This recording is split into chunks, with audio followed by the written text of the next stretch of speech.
Let's quickly turn to our Abuja studio where Senator Shehu Sani joins us now. He's a candidate of the PLP in Kaduna Central.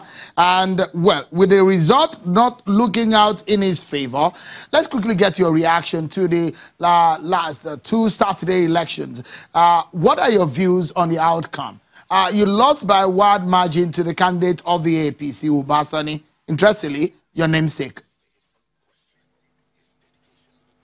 Shehu, thank you very much. Well, first of all, I don't think I lost that election because you only lose an election when it is free, fair, and credible. And when it is a robbery, it is either you are robbed or you robbed. And in that case, I was robbed. There was virtually no credible National Assembly elections in Kaduna. They stuffed ballots, they thumb-printed, there was overvoting, and the card readers in many places never worked.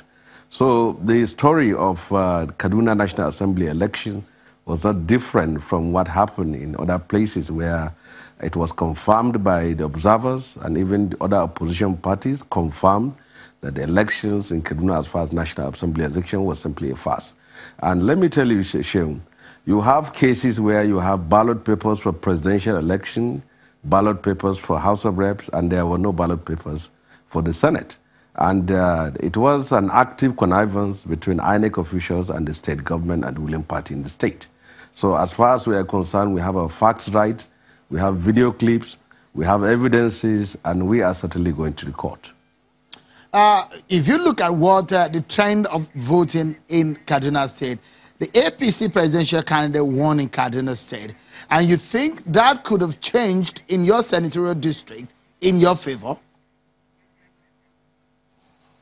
Well, there are places where the candidates, the president, has won in Adamawa State, and you have PDP senators winning. There are places in Bauchi State where the president won, and then you also have National Assembly candidates from other parties winning elections.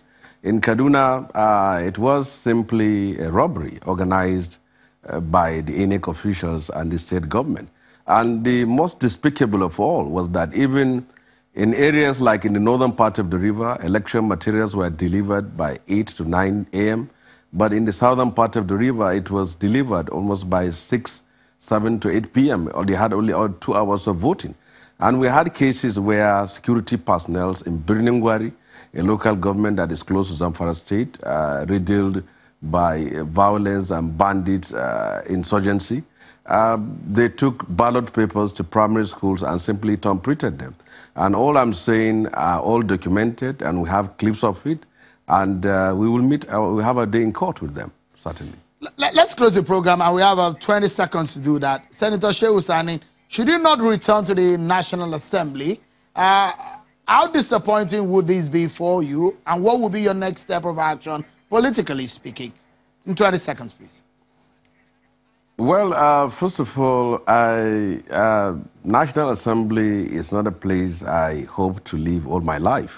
And I was not made by politics as an activist and one who has things to do. But I know I have made my impact in National Assembly. And those who should be there fairly and transparently and not using the machinery of government to rig election, to buy vote, to stuff ballot, and then they say some people win and some people lose it. So as far as I'm concerned, I will not be there temporarily, but I'm certainly going to go there after the courts. Senator Shehu Sani, is indeed very nice to hear your views and your reactions to the election. Thank you so much for coming on tonight. Well, Mr. Babatunde Gbadamosi, always a pleasure having you also. Well, that's our show tonight, everyone. Many thanks for watching. I'm Sean Wakimale. Bye-bye.